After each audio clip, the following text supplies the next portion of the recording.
পালমেইরাসের ২৬ বছর বয়সী defensive midfielder আনিবাল Moreno, যিনি অবশেষে তার দীর্ঘদিনের স্বপ্ন পূরণ করে আর্জেন্টিনার সিনিয়র জাতীয় দলে প্রথমবারের মতো ডাক পেয়েছেন। অক্টোবর ২০২৫-এ ভেনেজুয়েলা এবং পুর্তো রিকোর বিপক্ষে প্রীতি ম্যাচের জন্য তার এই ডাক নিঃসন্দেহে তার ক্যারিয়ারের এক ঐতিহাসিক মুহূর্ত। ১৯৯৯ সালে জন্ম নেওয়া এই তারকা এর আগেও অনূর্ধ্ব-২০ এবং অনূর্ধ্ব-২৩ পর্যায়ে আর্জেন্টিনার প্রতিনিধিত্ব করেছেন এবং ২০১৯ সালে অনূর্ধ্ব-২৩ দলের সাথে প্যান আমেরিকান গেমসে স্বর্ণপদক জিতে দেশের মুখ উজ্জ্বল করেছেন।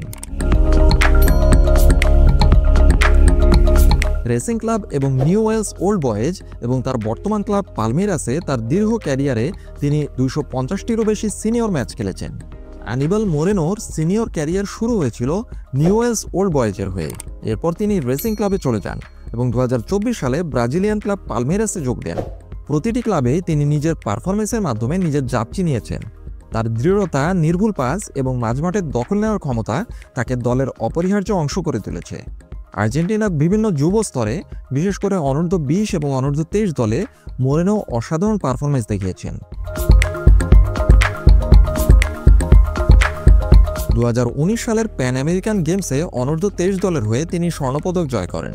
এটি তার আন্তর্জাতিক ক্যারিয়ারের এক বড় সাফল্য ছিল এবং সেদিনই বোঝা গিয়েছিল যে এই ছেলে একদিন সিনিয়র দলের হয়েও উজ্জ্বল ভবিষ্যৎ গড়বে। ব্রাজিলিয়ান ক্লাব পালমেইরাসে যোগ দেওয়ার পর তার ক্যারিয়ারের মোড় ঘুরে যায়।